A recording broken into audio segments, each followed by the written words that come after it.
beast, the cruelest person on earth who kills babies and pulls the body pieces of those, sells their kidneys, experiments on them, destroys every hospital, the nurses, the sick, pulls oxygen and kills the newborns in the incubators. And it's flattened the whole of North Gaza, South Gaza. And now, after promising and making false promises and lies, although he had planned 50 years ago, his mentor, Shamir, they're all war criminals, and each one of them should be marked and hanged from the neck till they take their last breath. And I will... Outside the Al-Aqsa Hospital in Deir al-Balah in central Gaza. Akram, welcome back to Democracy Now! Explain why you've moved from Rafah to Deir al-Balah. Talk about the situation with the hospitals and the number of people, nearly 500,000, who are on the move once again.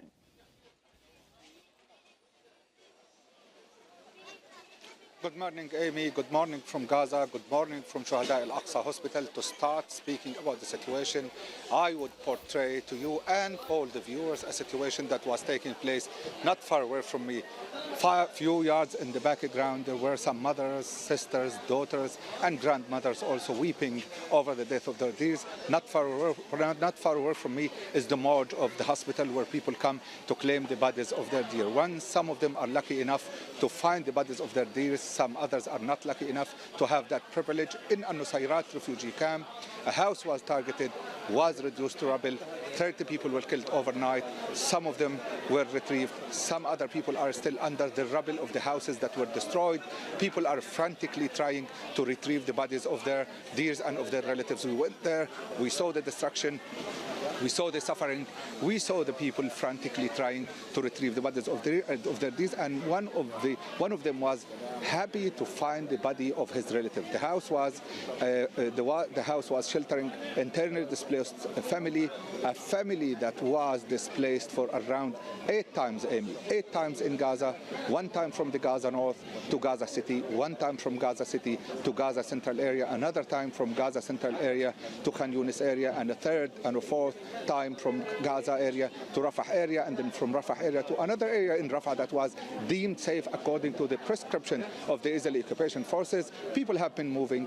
People have been hopeful that they would survive, thinking that following the orders of the Israeli occupation forces would make them safe. However, they were shocked, and I don't think they had the time that is enough for them to be shocked. They were targeted, they're killed.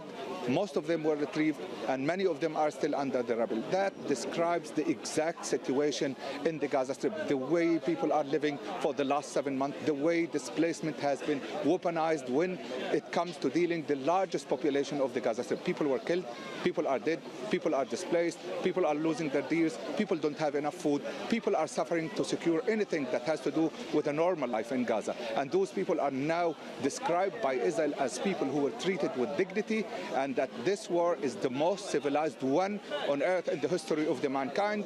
The things that we are seeing, the way we are being treated, is far away from being a human way. People are treated as a herd of sheep that is being herded by a shepherd who has no mercy whatsoever and who is dictating whatever he wants or she wants, because they have the ultimate power to do things, and they have the ultimate power to destroy anything they want with the most sophisticated technology they have been moving. They have been very happy and proud about the artificial intelligence they have been using for the sake of just identifying who's combatant, who's non-combatant.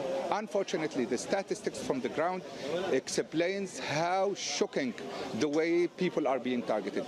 Mothers are killed with their sons, fathers are killed with their daughters and sons, whole families wiped out, and even now in Rafah area, in the east, west, south and north in Rafah, in the Gaza South area, in the Gaza North area, in the Gaza Central area, non-stop bombardment, and people who were asked to leave Rafah are now in Gaza Central area or in Khan Yunis and they are still seeing with their own eyes. I mean, again, the lucky ones who are surviving the bombardments are seeing with their own eyes that there is no safe haven in Gaza Strip. Death is the one major risk enveloping the lives of the people of Gaza. However, starvation is one more equally important threat that and challenge that the Palestinians are seeing.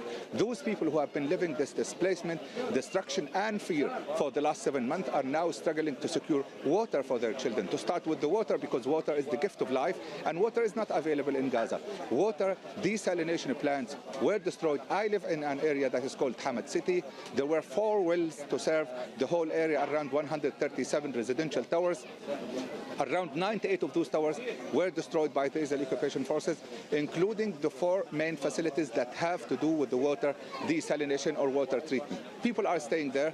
They have no water. They have to fetch the water. They have to go for around 1 kilometer or 2 kilometers or to contact some suppliers who find a great challenge in just getting the water to the people because of the lack of fuel. So no infrastructure, no food supplies, no water supplies, no medical consumables or medications allowed into the Gaza Strip, and people are left there to face that inconceivable situation when it comes to the access and protection.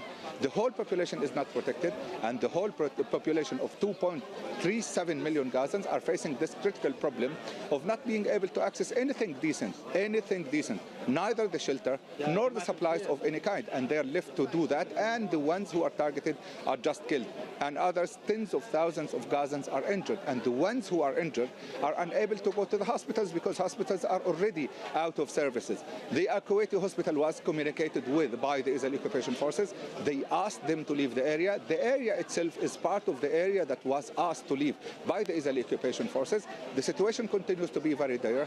People, even with normal health diseases, are not able to access the hospital, are not able to find a proper medication for their wounds or for their diseases or for whatever things they need, and they end up facing that type of slow death, which means they don't have access to food, they don't have access to water, they don't have access to supplies of any kind, and they are still suffering. And that speaks for the people in Gaza South, in Gaza North, in Gaza Central area.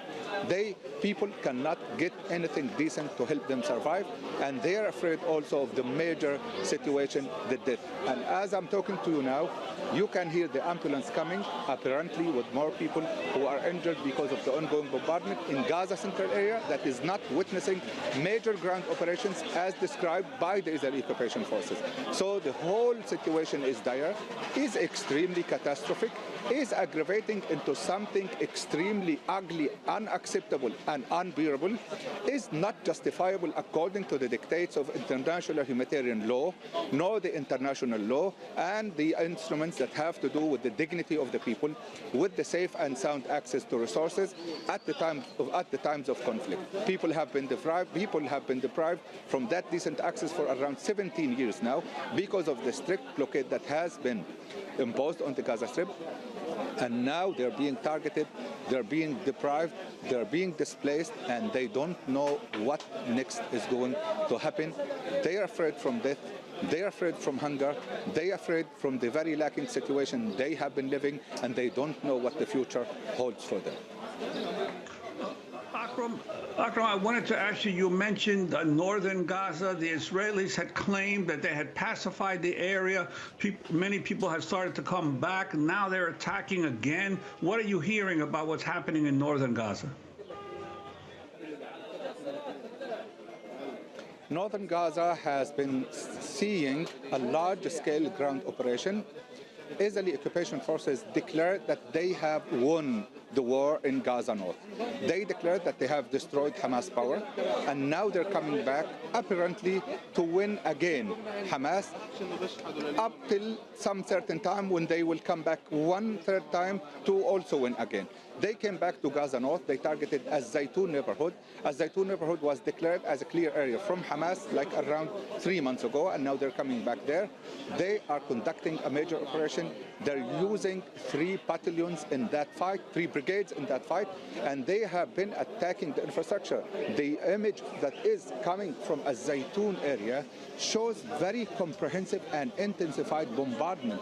Whole blocks are in smoke. The horizon is filled with black smoke, which is indicative of the ongoing fires resulting from the ongoing bombardment. And with that ongoing bombardment comes the ongoing death and destruction and injury resulted to the people.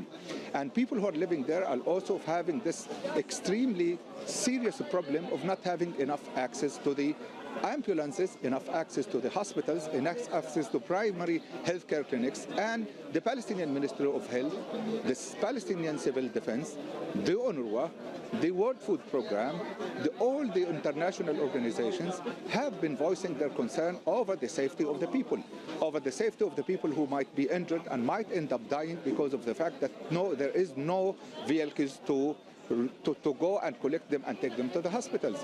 The situation is extremely catastrophic in the sense that the civil defense forces, the civil defense crews are not able to move their vehicles because of the fact that Gaza and Gaza terminals have been controlled and seized by the Israeli occupation forces for the last 8 days.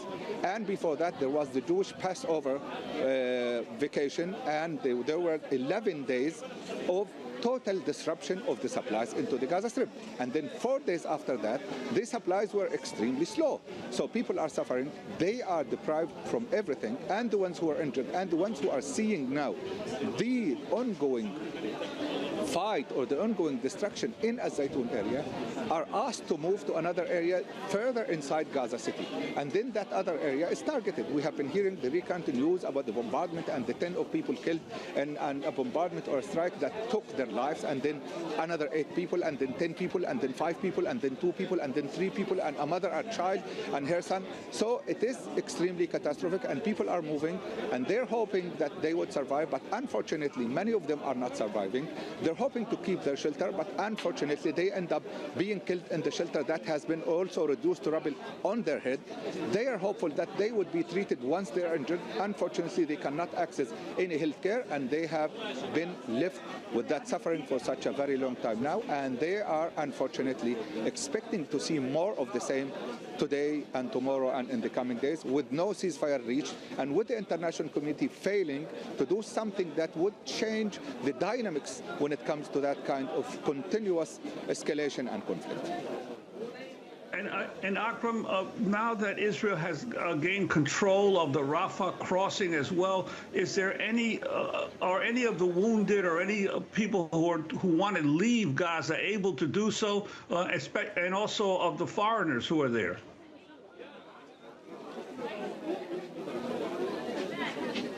No human being whatsoever is allowed to cross Rafah crossing or Kerem Shalom crossing. In the second day of that seizure of the border, a truck was summoned by the Israeli occupation forces for a transporter that is known, unidentified, and recognized by the Israeli army. They went there. 10 people went there. 6 of them were shot by the Israeli army, and the truck that was supposed to enter Gaza did not enter Gaza. So it's a full and complete closure of the border. No foreigners, no Gazans, no one is allowed to move from that area, and no supplies whatsoever have been entering that area ever since this whole process started in Rafah and Kerem Shalom area. Akram, this is going to be our last question. I just want to emphasize to people how rare it is to hear a reporter inside Gaza, so we thank you so much for this report. Now, you have moved out of Rafah. Is this the full ground invasion of Rafah that we're witnessing? And also, can you comment on the civil defense group that held a news conference today saying that Israel is targeting their heavy machinery that helps to get people out of the rubble, that they are increasingly unable, also not having fuel, to save people from the rubble, where it's expected over these months there are over 10,000 people at least buried, but continuing each day?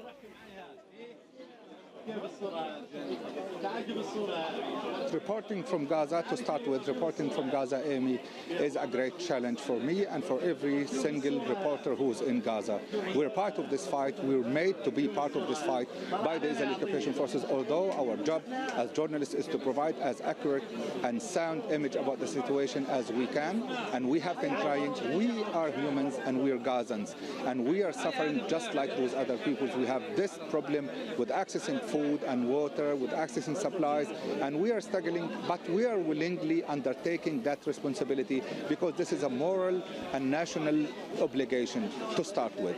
And then when it comes to the Palestinian civil defense, it's not only the Palestinian civil defense heavy ministry that is being targeted.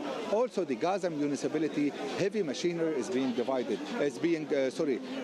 targeted by incendiary materials. There were some reports for the last 2 months and a half of Israeli quadcopter pouring some incendiary materials over those heavy machinery and targeting and burying them. I think the way things are being done now is a way that with an ultimate objective of crippling all the humanitarian relief systems in Gaza, leaving people extremely vulnerable and exposed to bottlenecks because of that ongoing operation. And I think they're trying to prepare the Palestinians for full subjugation by doing that. When we have been hearing about this issue in the Gaza North, Gaza City, and also in the Gaza South, the way the Israeli occupation is dealing with the heavy machinery that is supposed to be doing the leveling work for the sake of just helping the people and also removing the rubble. We have around 10,000 Gazans who are still under the rubble, who are still, their condition is unknown. Absolutely they are dead, which makes the true number of people dead 45,000, not 35,000. 10,000 people are still under the rubble. Some of them are under the rubble for 7 months.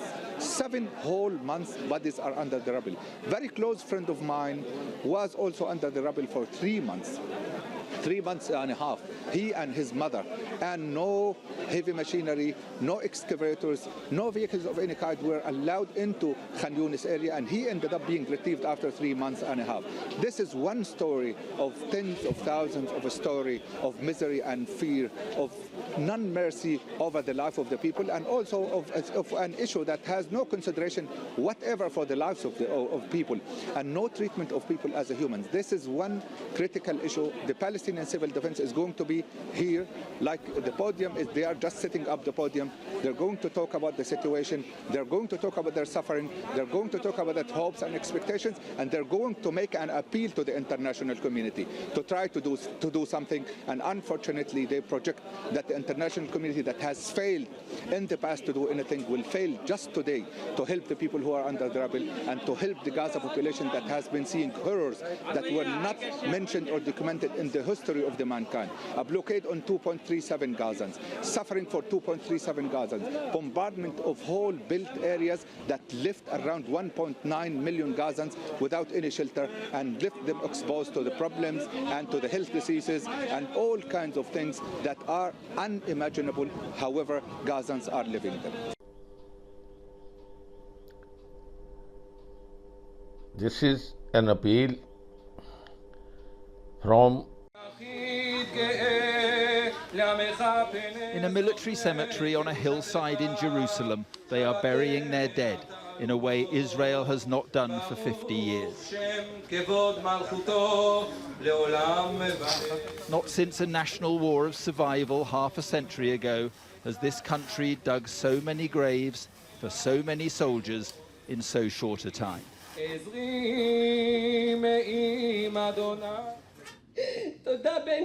And today the shock of it all gave way to unremitting grief.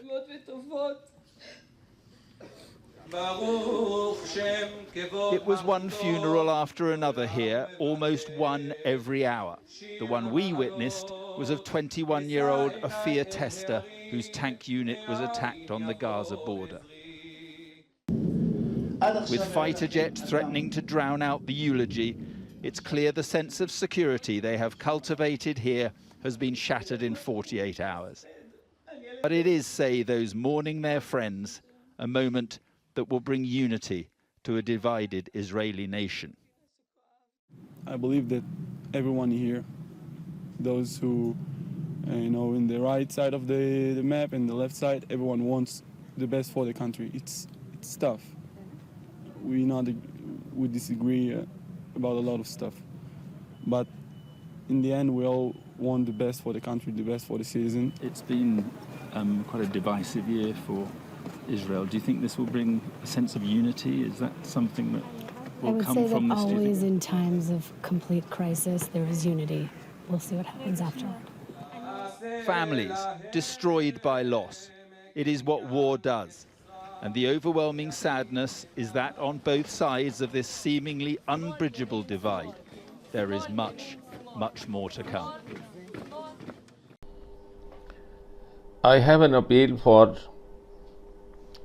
the all world leaders, the Jewish supporters, the whole of European Union, the West, the East, Russia, China, Pakistan, Iran, Saudi Arabia, Syria, Iraq, Lebanon, and even the present state of Israel with the roots, deep roots from the Zionist movement, which has wrapped and taken under its cover the good Jews, the grieving mothers, the young boys and girls forced to go into and serve the army, and see the suffering you are causing.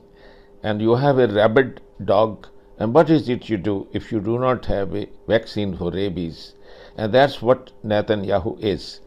And I request these protesting and grieving mothers to please join the whole of the leaders and stop and get rid of this man, because as long as this man is there with you as your prime minister, he is never ever going to sign any peace deal with them, and he does not believe in coexistence. He is mad, he is mentally sick.